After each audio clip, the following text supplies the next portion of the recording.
Welcome to the podcast, A Drink with Derek. Follow comedian Derek Richards on Facebook, Twitter, and Instagram, and don't forget to subscribe to his YouTube channel and watch all episodes of the podcast.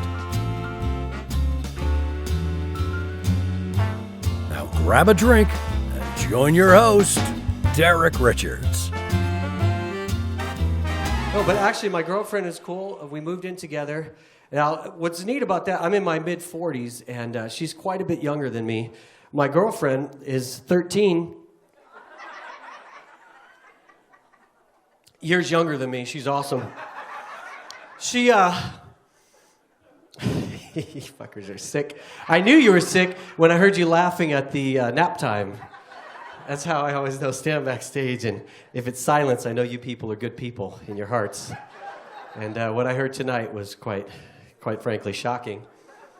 Well, my girlfriend, it's a new relationship, and you know our communication's not there yet. We're still putting up the wall, right? We're getting to know each other, and so we're not completely honest yet. And I looked her in the eye the other night because I think communication's important, and I said, "Why don't you ever tell me before you orgasm?" And because I think that's really important, right? And she said, "Well, I don't want to call and bother you while you're at work." I think she has my best interest at heart. I'm not quite sure. Yeah, so thank you for your approval, sir.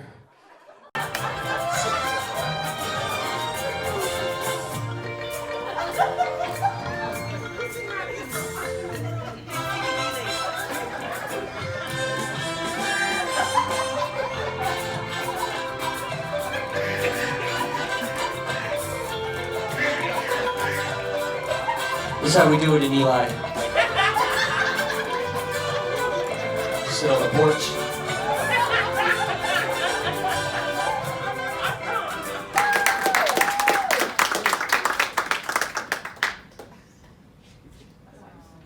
Sleep all the way down, relaxing. I'm going to do one more for you guys, but I am going to leave this in for the rest of the night. That suggestion is going to stay with you for the rest of the evening. Anytime you hear that Baby Shark song, you are going to dance. Now, if he's driving a car, don't play that. Okay, please. Yeah, down Fremont Street if you got that on your phone. Also, all my volunteers for the rest of the evening, in fact, until the clock turns 12 midnight, anytime anybody, hey Drew, how you doing, man? You good? Yeah, okay, cool. Anytime somebody asks you what time it is for the rest of the night, you can look at your cell phone, you look at your watch, whatever you normally do to tell the time, and you are going to let them know instantly and without hesitation. It's hammer time, baby. Anytime somebody asks you what time it is for the rest of the night, it's hammer time, baby. Hey, it's A Drink with Derek here in Las Vegas. Also, my guest is here in Las Vegas as well. By the way, all the episodes of A Drink with Derek can be seen on YouTube. Also, follow us on Instagram, Facebook, and check out all the podcast episodes on iTunes, Spotify, and SoundCloud. I am here with comedy, hypnotist, entrepreneur here in Las Vegas, Steve Falcon, good friend of mine. How are you, sir? Hey, Derek, long time no see. Quick question for you. Yes, sir. I've been trying to pull up your YouTube, and I'm having trouble, and I want you to walk me through. Can you do that? Just how do the web address? That's perfect. Through the numerical. This Sure. is my phone, and it's a smartphone. It's Panasonic. And how do I? You know what you should do? You should find a 7-year-old.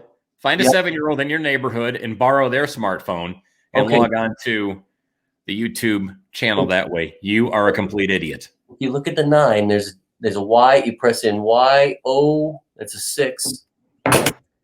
Steve Falcon Comedy Hypnosis.com is your website. You are an idiot. Good to see you, man. Pandemic and everything. Welcome to 2021. Don't jinx it. You know what? At this point, I don't even care anymore. You know, it's it's all supposed to be better now, right? The new year happened. Election's over. Everything's all gone. So what are you gonna do? I'm gonna go on record here. I'm gonna timestamp this. This is what, the 4th of the year. I do feel a spirit in the air now. 50% of the people that watch this are going to be pissed off. 50% are going to agree. This is not political. I feel a spirit in the air that people feel like it's a new year, great things are going to happen. So we did COVID last year, and now they're rolling out vaccines, whether you want to take it or not. People are going to get healthy. People are going to come out of their holes, and they want the roaring 20s this year. Like, it's the Great Depression's over. No, the roaring 20s, that was before the Depression. Anyway, people want this to be over, and I feel like the spirit is a little more adventurous already. I don't know. It's a feeling I have. I don't know why I've shared that. I appreciate your optimism. I hope you're right. Yeah, me too. We all do. Speaking to a fellow entertainer here in Las Vegas, which I almost want to go to the sign that says "Welcome to Fabulous Las Vegas" and just take that down and just say, we're here. I drive down the strip almost every day, and I just scream at people who are taking their picture. Get out! I don't know why. Before we get into the interview, before we get into talking with you, and there's a lot that I want to go over with you for what you do on stage and also your stuff behind the scenes as well. What drink is your kryptonite? Oh, what drink is my kryptonite? That's whiskey. Whiskey is your kryptonite. For years, it was Fireball. It was Fireball. Well, my ex-wife used to drink that by the gallon. Fireball? And, yeah, that was first thing in the morning. So I had a lot of Fireball over the years, and still keep a bottle of it at home. But now it's whiskey. I love whiskey and bourbon, and yeah. That does the trick. Good. Yeah. I appreciate that. Older, and as we get older, the morning after effects are a little rougher, but I still enjoy it. And, if you talk to anybody that I've worked with at 1923 Bourbon Bar for the last 6 years, they'll tell you when they start feeding me bourbon, it's over. Game on. It's done. Bad decisions start. I love your attitude. The funniest jokes I've ever forgotten have happened during bourbon drinking. The video that we saw that rolled into this, you are a comedy hypnotist on stage. Where was that video taken that we saw leading into the interview here? Well, there was a video from when I headlined Don Barnhart's show downtown, the Downtown Grand, Hypnomania, which was a lot of fun. And then the other video was from the great privilege of my life opening for Mr. Anthony Cools at Paris and his theater. So, now, how long have you been doing comedy hypnosis? About 3 months now, and it's going very well. Yes, everybody should start doing some type of stage. You should start stage performing during a pandemic. During a lockdown is when you should really try to make your career blossom. No, seriously, when did you start putting this whole thing together? The first 6 months of performing after a show, people would say, "How long have you been doing hypnosis?" And I'd go, "Oh, about 5 years." And then about 5 years later, I caught up to my prediction or my explanation. So I've been in the game. I learned how to hypnotize people 7 years ago. Okay. I first appeared on stage doing my own show about 6 years ago. Okay. And there's a great story that goes along with that if you want to hear it. Have you got the time? Let's hear it. So I had been performing hypnosis for, I don't know, 6 months or so, and I booked my first corporate gig. This was really exciting. I mean, I'm brand new to performing, and I've been performing for family and friends and just keeping it local and getting my practice. And I booked this show for about 300 people at the Palms for a major corporation. They're going to pay me boatloads of money, and I was terrified. The most people I'd ever played to was 10 people in my living room. That takes a set of balls to book a big money corporate gig. Oh, after only doing it for your friends and family in your living room. So I've seen a lot of people book those big money corporate gigs long before they're ready, and it usually doesn't go very well. But I had no confidence. I knew I could do it, but there's something about headlining a show with no opener, no assistant on stage. Mm-hmm. It's you and a microphone, and my Mac was a little bit older, so it was a little glitchy. Maybe the tracks would play, maybe they wouldn't.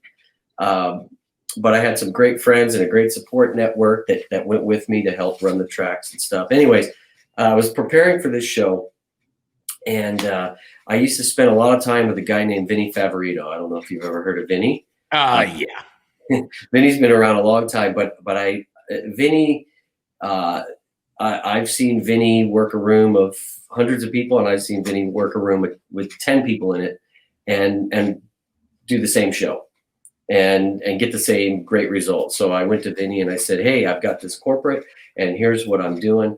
And he said, "All right, meet me at Dunkin' Donuts on Saturday, and we're gonna write some material for you." And we sat down. He didn't write a single joke for me, but he laid out what he thought I should do. And I said, "No, this is not right. This is not the way it works. I'm doing hypnosis. I'm not doing stand-up." Anyhow, I took a leap of faith and I did exactly what he told me to do. And I slaughtered. I mean, I just killed. The first show was one of the best shows to this date that I think I've ever done. And it jump-started everything for me. And it gave me all the confidence in the world, because I knew if I could pull that off, man, I could do anything. And you know, I got the review a couple months later, 5-star review. "This show was great. Can't wait to have you back." And it's a big international company. "We're going to fly you to Bermuda for our retreat, and we're going to fly you here and fly you there." Well, none of that ever happened, but the show went fantastic.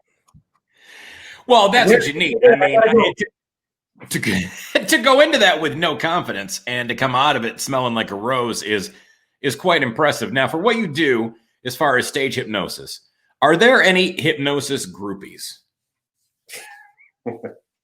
I mean, there's got to be, you know, like some woman comes on stage and you release all her inhibitions through hypnosis, and her friends say that she was really wacky and crazy, and she's got this energy inside of her that you released, and now all of a sudden she's trolling you on social media, hanging out in your shrubs.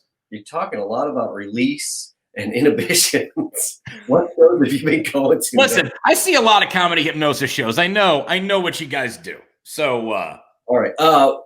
Well, the coolest thing for me is coming off stage, and especially when I started, and people want to shake your hand. I mean, that's taboo now, but a year ago it wasn't. Right. They want to shake your hand, and they want to take pictures with you, and they want you to sign a ticket stub. I mean, that's cool. Who am I? I'm just Steve, you know? This is really cool stuff. But on occasion, there are people who either participate in the show or watch the show that want to have a drink at the bar after. That will happen.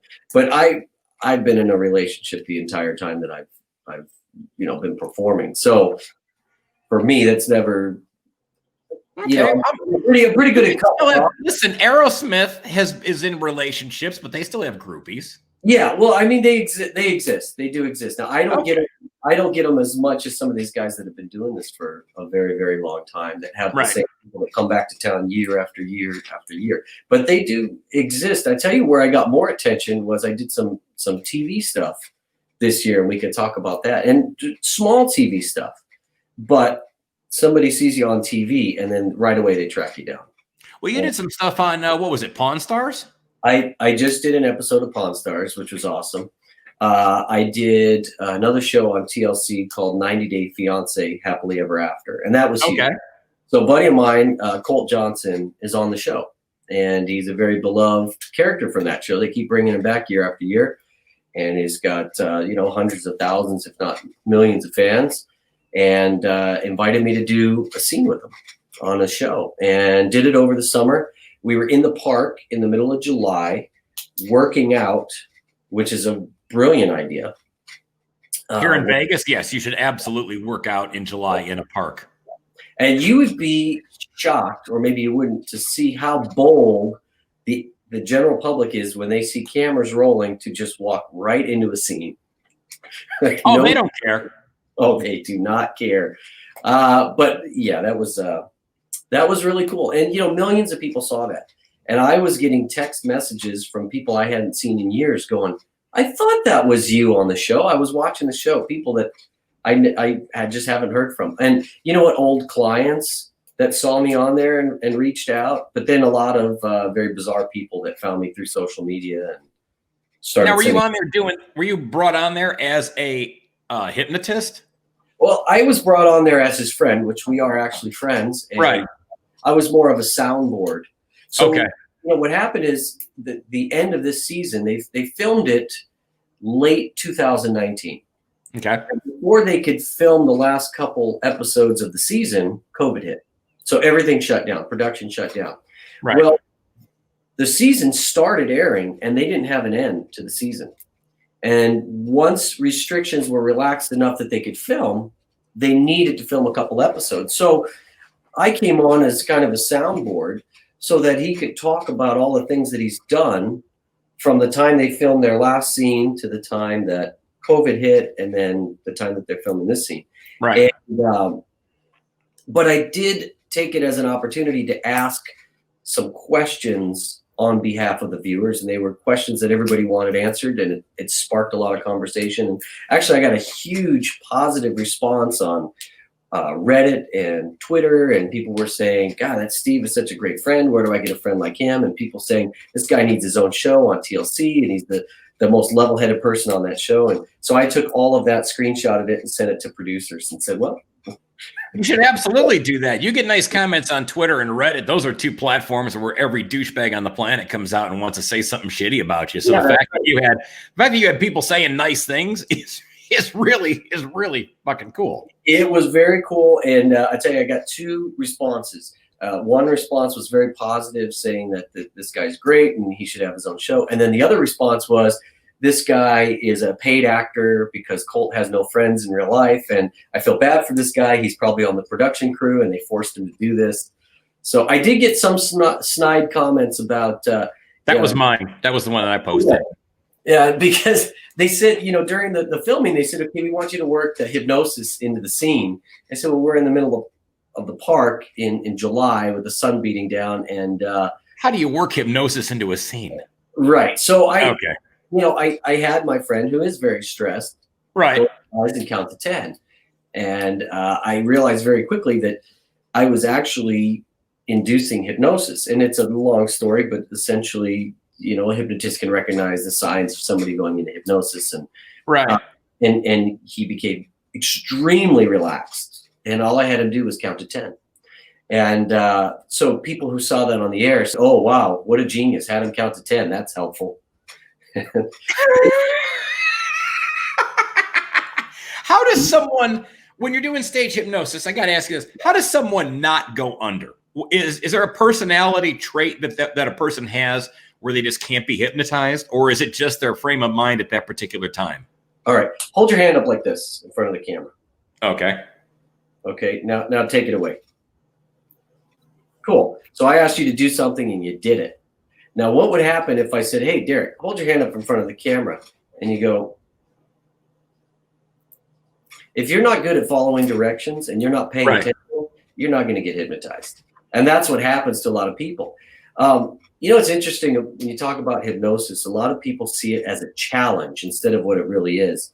It's a naturally occurring state, and people enter it and leave it all day, every day. There's different terms for it. Highway hypnosis. You're driving down the highway, you passed your exit, you were thinking about something else. That's a form of hypnosis. You lose your glasses and they're in your hand. You lose your phone and you're actually talking on it. You go, crap, where's my phone? Those are all minor forms of hypnosis. I've done that. Yeah. You lost your pen and you've been waving it around the whole interview. Sure. So everyone can be hypnotized, but some people see it as a challenge. Well, you're not going to get me. I'm going to prove to either myself or somebody in the audience that this guy isn't good enough to hypnotize me. So they don't follow directions. They don't pay attention. They're not compliant. They do the opposite of what you ask them to do. And those people generally are not going to be hypnotized during a stage show. But a talented or experienced hypnotist can recognize the signs of somebody who's looking to prove a point. And those people, you just get rid of them. I mean, they just get dismissed. Yeah. Because anybody that hasn't seen a stage hypnosis show before, I mean, you invite a number of people on stage, say what, maybe 15 to 20, something like that, to try to put them all under. And then I've seen it. There's a technique where you kind of go, if I tap you on the shoulder, please go sit down. And you just kind of boom, boom, boom. Because you can tell the people that are, like you said, that are up there with the, arms crossed, okay, hypnotize me. And it's like, no, that's not what this is all about. Well, you think about it, there's so many different reasons that people go on stage to participate in a show. And unfortunately, some of those reasons are to make an ass out of the performer, or to prove that it doesn't work on them, or they just need a lot of attention. It's the same thing for you in stand-up. You've got a heckler. Imagine if you had that heckler on stage, how important it would feel, So in a hypnosis show, you're inviting people on stage, and that's their time to shine until you get rid of them. So see, that would be great. That's what I got to do for a heckler at a comedy show. I need to invite him on stage. I got to invite him on stage and then have him thrown out. I heard the greatest. So they can go on stage, and that's just like, hey, you wanted to be in the spotlight, and now you're out the door. Right. Bye-bye. You're not as funny as you thought. See ya. I don't remember who I saw did this line. It was, maybe this line's been around forever. They said, I checked the script, and I don't remember you having so many lines. Yeah, I've heard that. I've heard that before. Oh yeah, absolutely. Yeah. What now? Do you get scared dealing with someone not snapping out of it? Because hypnosis is a serious thing. I mean, you are putting someone under a I don't want to say it's a trance, but I mean, you're putting them in a frame that's not their normal mindset. I mean, do you get scared of someone not snapping out of it, or has that ever happened to you?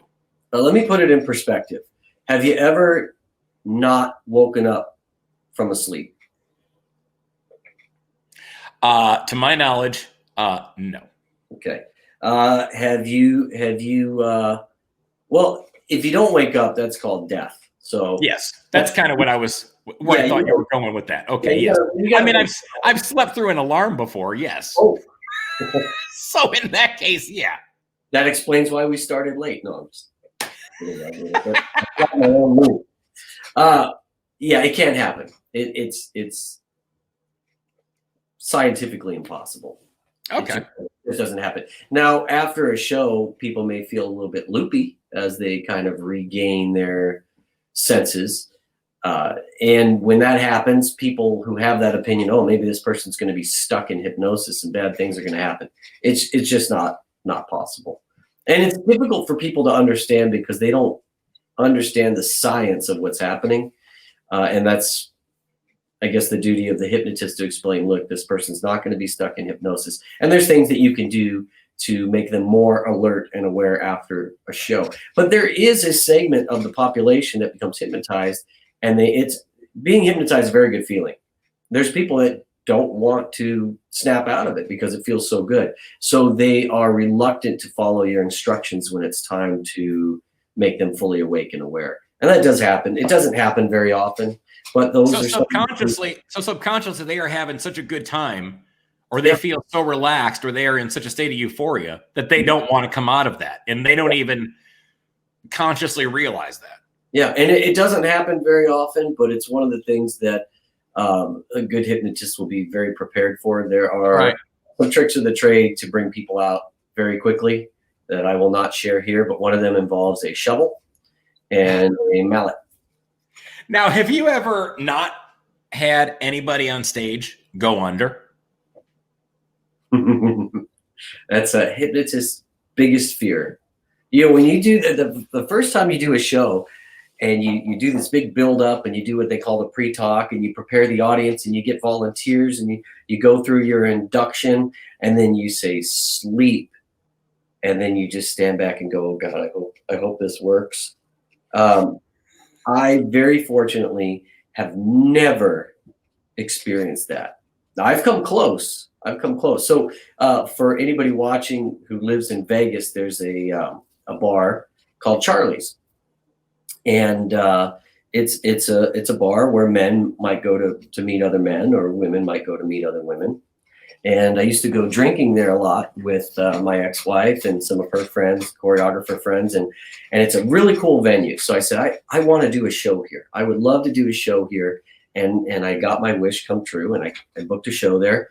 And the night that I was there, I hired a DJ to be part of my show. I had choreographers. I had an opening dance number. I did a big production, and I came out and everything was going great. I got my volunteers and I did my induction, and I completely lost control of the show at that point. This is probably the worst show of my career. And to make it even worse, I had Anthony Cools there. I had Kevin Lapine, another great hypnotist friend of mine, was there. I had Matt and Angela Stabile, who produce half the shows in Vegas. I had a lot of friends come out to support this thing, and the sound was bad. The volunteers on stage couldn't hear my instructions. I had people that showed up late to the show and ran out there to volunteer halfway through the induction. And I was still pretty new, so I didn't stop that. I said, well, the more volunteers, the merrier. And just this chaos and everything that could go wrong went wrong. And I think I ended up with, maybe I had 15 people out there, and I had 3 that were hypnotized, and I mean barely hypnotized. So how did you pull out of that? You just power forward. You power Oh, forward. I know. And believe me, anybody that's watching this, if you're on stage and it's not going well, whether you're a hypnotist or a comedian, if it's not going well, that second hand on the clock just goes. Yeah, you will burn through an hour of material in about 10 minutes. Yeah, and when things aren't going well. I was Keanu Reeves in The Matrix, dodging the bullets as they came. Whoa. Well, that's the worst, doing that type of a show and having, like you said, that audience. I mean, Anthony Cools, who was a prominent hypnotist here in Las Vegas, Kevin Lapine also, same situation. And then the producers, the Stabiles and everybody else. I mean, you invite everybody out there, and then the volcano erupts, and you're like, oh, no. Yeah, if you're going to have a shit show, maybe you shouldn't have invited all your powerful and influential friends. Well, yeah, what are you going to do? Go to a tarot card reader and find out if the show's going to suck? You had no idea. Yeah. You were all excited. You thought it was going to be great. And then all of a sudden it just ends up unraveling because it happened. I have an idea now. So a mutual friend of ours, Nancy Ryan, awesome comedian, gave me some great advice when I got started and I was going to take on the world. And she said, travel and pay your dues. I said, I don't need that. She's right. Oh, 1,000,000%. Is that a number? 1,000,000%? 1,000,000%. It is. And that was one of the valuable lessons that was reinforced that night, because I'd never had to deal with anything like that before. And if you're going to deal with that, you should probably go to Oklahoma and deal with that, and not deal with it on a Vegas stage in front of half the successful producers in town. That's not exactly. If you're gonna carve your path, do it in cities that don't know you. So yeah, don't play Carnegie Hall on the third night, even if you get the option, because no, you're not going to be happy. And not that Charlie's is Carnegie Hall, but I think that's as close as Vegas has to Carnegie Hall. Well, but at that point in time, with who you had in the audience, I mean, that was your Carnegie Hall audience. These are the people you wanted to be impressed by what you were doing on stage. Now, I have seen some crazy ass hypnosis shows. What is where people are acting out some sexual fantasy or whatever? What is the most bizarre, crazy thing that you have seen that unfolded on a stage in front of you that you were going, oh, I don't think this is legal? Man, I wish I had a good story for you. I've spent the funny thing for me is my wheelhouse is the adult show, the late night, raunchy comedy. I love it. And that's what Anthony Cools is well known for. And he's kind of mentored me the last few years. And I haven't taken on his style, but I really like his style, because to me, that's very funny. And I like working blue, and I just enjoy it. But I spent a lot of time doing family shows. I did a show at the Paris that Anthony produced summer of 2019 called Fantastic. And it was a family-friendly show. And when I did Hypnomania downtown for Don Barnhart, that was also a family-friendly show. And I do a lot of corporates where all that stuff's out the window. You can't do any of it. So I rarely get the opportunity to do the show that I like best, which is the show that produces the stories that you're asking about. Right. But the craziest thing for me that happened, it was going back early on in my career, because the more I've performed and the bigger the audience has got and the more experience I gained, the less crazy stuff happens because you have more control. I mean, you have to be a ringleader on stage. You have to control every aspect of what everybody's doing on stage. Otherwise, the show just gets away from you. So, but you also have people that are just going to go ahead and take whatever is in their head and run with it. Yes. And that creates kind of a controlled chaos that hypnosis shows thrive on. It's getting people to act out whatever's in their head without losing control of them. So the craziest thing that ever happened to me was, again, early on in my career, and it was a house party for some producer friends of mine. And they said, hey, we're doing a birthday party, and we're going to have 100 people there, and we want you to perform your hypnosis show. And now I wouldn't do a show like that, but back then it was great practice. And I had a guy that in the middle of the show literally opened up his eyes, got up, said, it's not working on me, left, went to the bathroom. And for me, that's it's embarrassing, right? You go, oh God, this guy was faking and I didn't catch it. Right. He gets up, he goes to the bathroom, he walks over to the bar, orders himself a drink, drinks the drink, comes back, sits in his chair. I say sleep, and he goes, and that's when I learned hypnosis hits people very differently for every person. This guy was hypnotized the whole time, and I didn't recognize it. I didn't know it. And that's the kind of thing that only experience is going to teach you. Now, why would you not do that house party situation again? You said I did it the one time for experience. Why would you not do that again?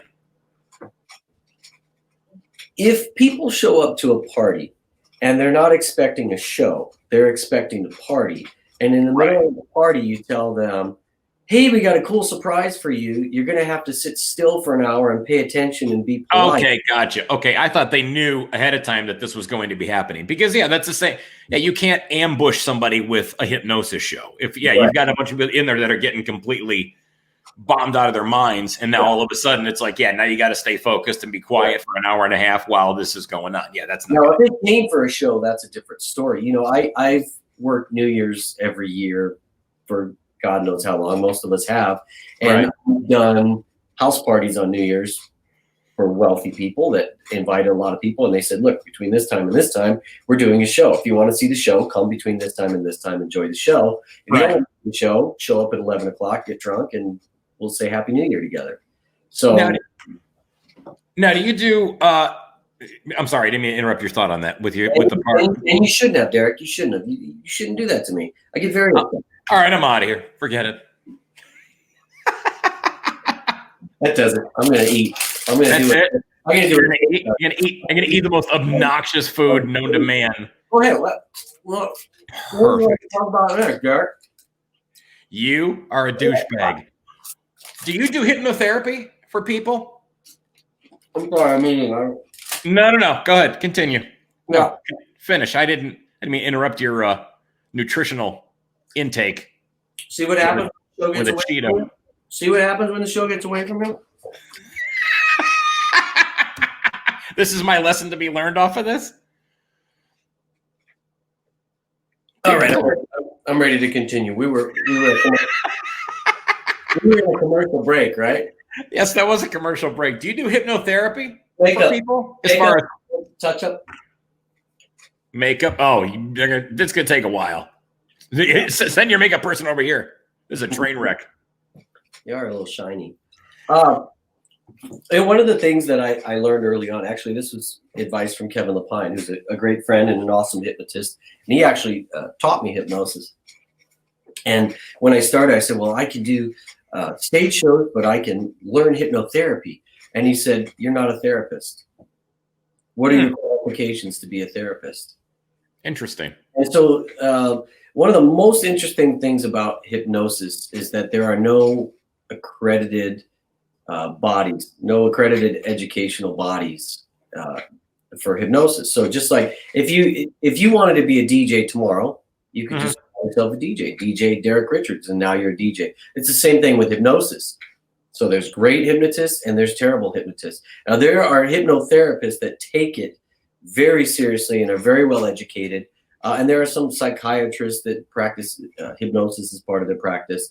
But myself personally, I have done stop smoking and weight loss. I've done things for friends. I've done things for clients. But for the most part, I don't consider myself or call myself a hypnotherapist because I like to tell fart jokes, and I'm not a therapist. But I did have a very cool opportunity this year to conduct a hypnotherapy session for another friend who's on television, and that is going to air on Discovery Plus here in the next few months. And we filmed an hour and a half, and they'll chop that up into 2 or 3 minutes. Right. But it was a super cool experience. What's the name of the show? Can you talk about it or no? Okay.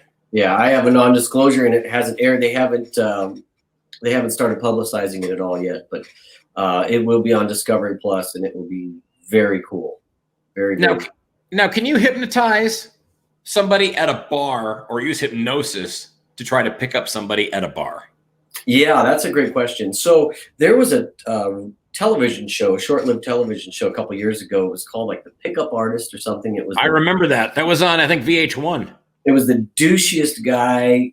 Oh, he was in. Oh God, what was his name on the show? It was called Mystery. That was his name, and he looked like he just looked like a tool bag.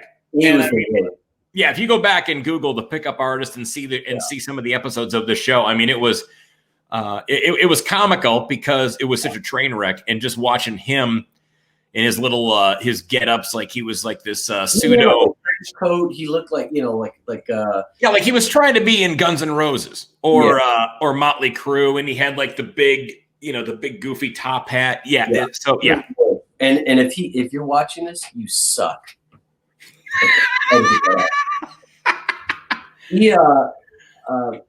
The scary part about what they were doing is that it was all real.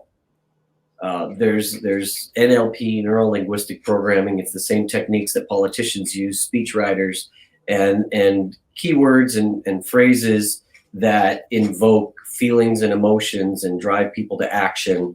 And so you can essentially go to a bar and use NLP, use patterns essentially against someone. I feel like if you're using NLP with someone, you're attacking them mentally.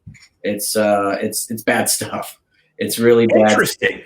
Yeah, and a lot of these sales seminars will teach forms of NLP. They don't tell you that's what they're doing, but it's very deceptive. High pressure sales people use these techniques when they go to their sales trainings and seminars, and multi-level marketers use NLP. And anytime someone asks me if I can teach them NLP or explain to them how it works, that's a person you want to get away from as quickly as you can, because that's a con artist, that's a grifter. Those are bad elements. But yeah, a lot of politicians, when you see a politician give a speech, it usually drives a lot of emotion. That's why politics are so decisive.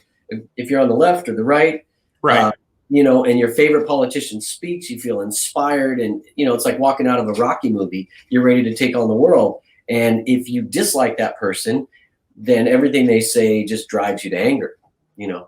Last year Obama said he was 57. This year he says he's 58. Which one is it? Come on, can't even get his story straight. Now, if you heard somebody at a bar, say we're hanging out and you happen to catch casual conversation that this guy is talking to a girl or vice versa, the game can be played both ways. Yeah. I mean, if one of those people, if the quote unquote victim was sitting there and the aggressor went to the bathroom, would you say something to that person? Remember the scene? Or just let it go? Remember the scene from Casino where Pesci picked up that pen at the bar? Yeah, that's what you would do? Okay. No, absolutely not. I'm just asking you if you've seen that movie. I've seen that movie, and I love that movie. If somebody's at a bar drinking, looking to meet people, that's none of my business. Gotcha. Yeah, but learning to to me, it just it's the equivalent of, just because you know what you know, it's like you're almost watching sort of a crime being committed. Somewhat. I mean, if I'm watching a crime being committed, that's right. Now, I spent years at the bar at the Flamingo every night. walking up and down the bar, entertaining people. I was at a bag with a deck of cards in his pocket, walking up to tourists, pushing myself out of my comfort zone so I could get practice. I actually booked a few corporate gigs that way. I walked up and said, "Hey, you guys want to see a magic trick? Sure, it's Vegas. Why not?" Did the magic trick. That led into some street style hypnosis. And then, from there, occasionally I'd get booked for a show, but I was really doing it for experience. But I've seen more stuff go down at the bar over the course of 5 or 6 years than I care to admit. I mean, I've seen a lot of crazy stuff. And what you learn is if somebody's in danger, you call for security, and if they're not in danger, have you seen the meme? Now you're supposed to report your neighbors about having a gathering that's too big if you see too many cars in the driveway. So then you say, "Look, if my neighbor has 20 cars in the driveway, I should go outside and drink a glass of milk." You know why you should drink milk? Because it's good for your teeth. You know what else is good for your teeth? Minding your fucking business.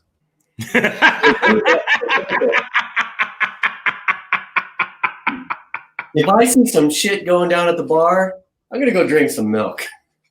You should absolutely go drink some milk. I like that. I have not heard that before. That's it's good for your teeth. You know what else is good? Shutting the hell up. You know what else? Minding your own business. Mind your fucking business. That's good for your teeth. That's so funny. Now you have a sound and light company here in Vegas that you provided equipment for shows. And so, I mean, you've got the unique perspective of being on stage and then also seeing all the stuff that goes on behind the scenes. How much has the pandemic affected that business? People that are watching this, listening to this right now, so they can really get a grasp on exactly what is happening here in Las Vegas with everything being shut down, the quote unquote city of entertainment that has really virtually no entertainment right now. Yeah. So I actually, there's a couple of documentaries that have been filmed about the impact on Vegas with COVID. And I'm like, "Hey guys, come interview me." So I'm glad Derek Richards brought this up. So I do a few things because I don't sit still. And you know that, we've talked about it.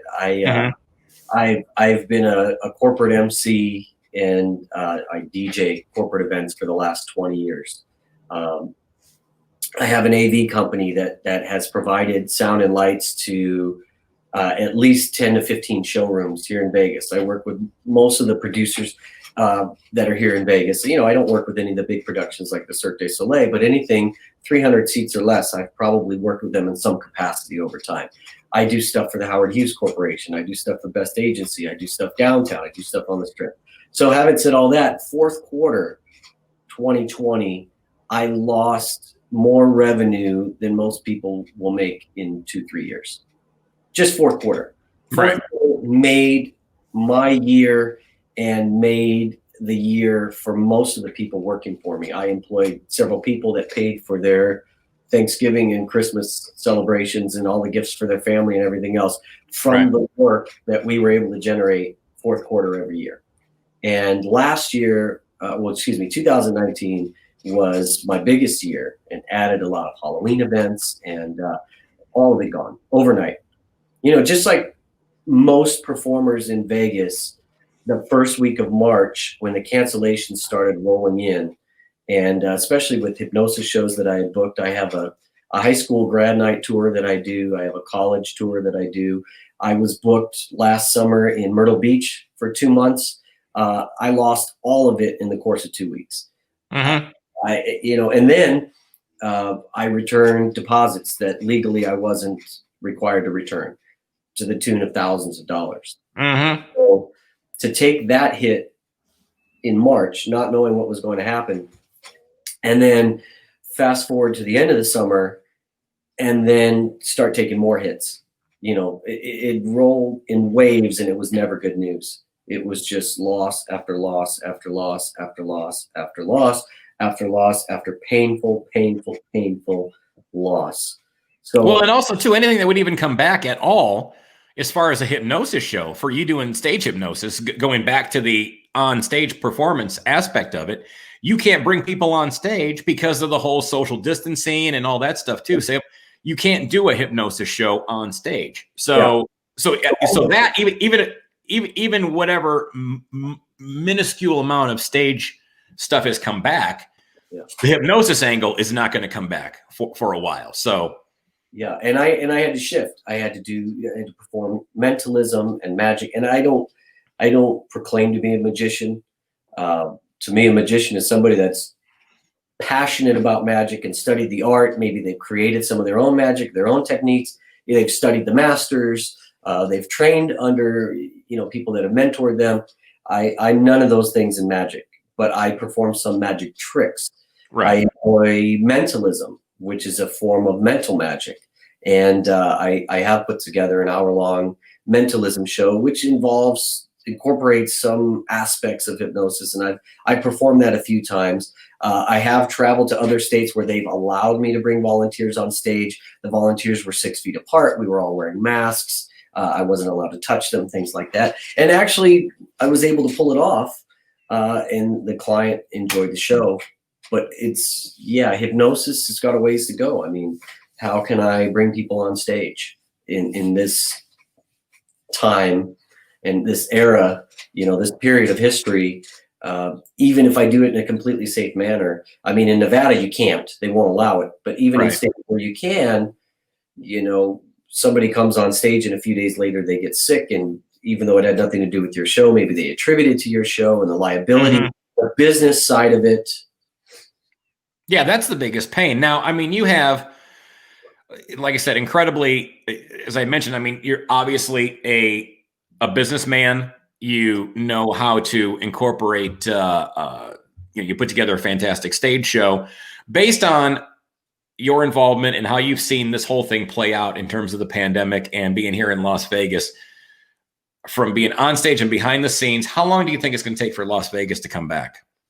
Because I've heard from a performer that we both know, I'm not going to mention his name, but he said right now, he goes, I can't perform. Even if I had a theater, I wouldn't perform because right now Vegas is trash. Yeah, I've heard that. Which is a strong statement to make. But it's truthful. I mean, it is. I mean, they've lowered the room rates on stuff. They've invited some riffraff clientele here into town. There's been, there's been issues with, like at the Wynn. I mean, that was very publicized, where there was a big fight that broke out, knocked over gaming tables and stuff like that. So, there's nothing for people to do.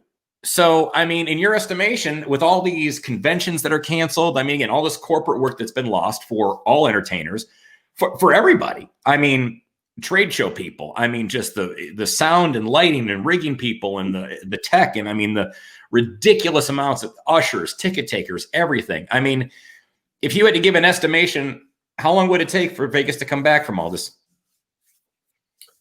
Yeah, I think Vegas is a very cyclical town. And, the people that invest money here, the hundreds of millions, billions of dollars invested here, are from people who are looking to reinvent Vegas in their image to generate revenue. And as we know, this town was already reinventing itself as this happened, right? We got the Golden Knights, we got the Raiders. I mean, there's been talk of a baseball stadium for years. Vegas has been reinventing itself into a sports mecca for the last few years. And I feel personally that that's the progression. Entertainment doesn't generate the revenue that people like to think that it does. I thought when I started performing, and I started performing in Vegas, and I live in Vegas, and I am a Vegas entertainer, and now I've lived the dream of playing the Strip and headlining a show and all these really cool things. And for some performers, when they start, that's the be-all, end-all. That is the Taj Mahal. If I can get to Vegas, I can have a show and ride off into the sunset. And the reality of that is that dream doesn't exist like it did in the 80s. Where they were doing 3-4 shows a night, and the last show was at 3 a.m, and every show was sold out, and entertainers were making thousands and thousands, tens of thousands of dollars a night. It doesn't happen. Where hotels were paying performers, to headline. But Vegas was the entertainment capital of the world when Sinatra played here. Vegas was the entertainment capital of the world when Elvis played here. And, sadly, all the Elvis fans are dying off. All the Sinatra fans are dying off. So who do we have left? We have the younger generation that can now see any entertainment they want right here on their phone. Right. Instant, on demand. I don't care what it is. I can pull it up here. I can see it. And so the attention span now is the length of a goldfish. The market for quality entertainment is dying. Mm-hmm. It's dying. So the clientele, who do we cater to? How do you reinvent your show that you're going to capture the attention of somebody that can watch anything they want? People can, if they search around enough, they can find my whole act online. They can find your whole act online. Right. Want to buy a ticket and burn a whole night up. And for the last few years, we've gone through this evolution of mega clubs. Actually, for the last decade at least, mega clubs where they're paying DJs $100,000 a night and packing these clubs, it's asses and elbows for bottle service. And, so people come to town and that's what they spend their money on instead of show tickets, Right. And that goes a whole lot. Well, and you can spend as much at those clubs, if not more, easily than you would to get a front row ticket to see Bruno Mars at Park MGM. I mean, you can go to Hakkasan and get bottle service or a VIP table, and you could easily rip through a few thousand in a night and not even. And then you got to go to the pool the next day and do the day club and all of that. Exactly. And you leave town broke, but the entertainers didn't get any of your money. And it goes on deeper than that. I mean, right down the rabbit hole. What's happening to the nuclear family in this country? It's not Chevy Chase piling the family into the station wagon to drive to Vegas to go see Wayne Newton anymore. Right. It just doesn't exist. So, I mean, as far as the economic recovery for the Las Vegas Strip to come back, I mean, for this to come back, I mean, what do you? I mean, I've heard estimates where it's going to be at least the middle of 2022, if not 2023. When this country gets a handle on COVID, and the concern has died down, and the stadium opens up, and the Golden Knights are playing again, and the sports teams are coming back, and maybe we get an NBA team. When that happens, the convention business will be here because we're number one or number two in the country for conventions. I mean, the Las Vegas Convention Authority just spent how much money tearing down the Riviera and expanding their whole operation. I mean, this town is banking on pro sports and conventions. Period. This isn't like the 90s where most of our tourism came from Japan. That's gone. Those people are going to Macau. So, and the casino owners know that, which is why they're all heavily invested in Macau. So yeah, the clientele here, the demographic of the people that are coming to Vegas, it's not the same, and it's not going to be the same, but economic recovery for the casinos, I couldn't tell you that. I don't play in that ballpark, but for the entertainers, you need the convention traffic. Absolutely.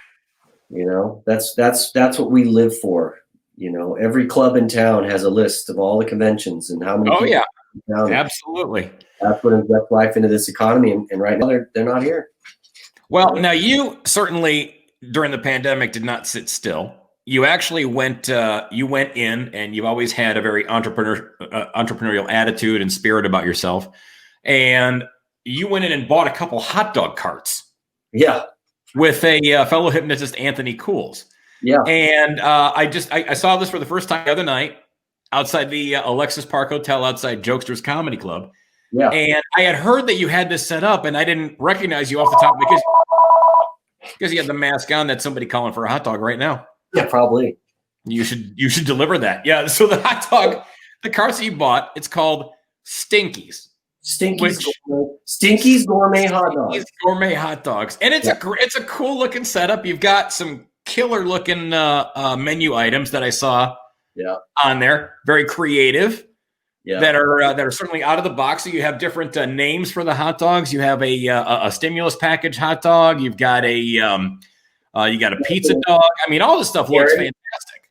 The Karen. She's our very basic plain dog. The very basic plain dog that you can't complain about. Yeah, there's nothing to complain about, Karen. Don't even try it. So now you've got some creative names for hot dogs. Yeah. As we wrap this up here, I'm going to give you names of hot dogs that I want to see on your menu.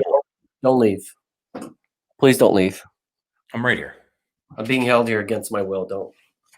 Please don't. Are you now? Okay. You okay now?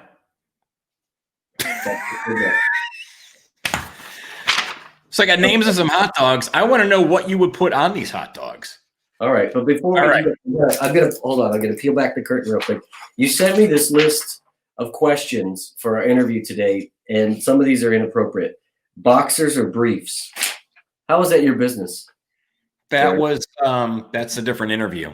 Oh, sorry. That's not ours. You can go back to your show now. I apologize. Especially when you don't wear pants. Yeah. It's the pandemic. Who the hell wears pants? I'm wearing pants. Hang on. Okay. Okay. Stinky's hot dogs. Stinky's gourmet hot dogs. Yeah. You have a hot dog called the Donald Trump. You do not, but if it were on your menu, what would you put on that hot dog? I painted. I what would I put on it? Or what would it be? Oh man. See, I got to be really careful how I answer these. Because as soon as the cat's out of the bag, man, I lose half of the people that used to like me. This is very bipartisan because the next one is the Joe Biden. So I want to know what would the Donald Trump hot dog be? All right, the Donald Trump would probably just be a little sauerkraut on there because people compare him to a Nazi, and I'd probably overcook it so it was a little orange. I don't know. Maybe I'd cut the bun a little shorter, smaller pattern. Okay, the Joe Biden. I've forgotten what goes on there. The Nancy Pelosi. Wait, go back to the Joe Biden. Okay, we'll go back to the Joe Biden. Smells nice. You want to? It smells like hair conditioner? You should absolutely sniff it. Yeah. The Nancy Pelosi. Somebody orders the Joe Biden, and I go, I don't work for you.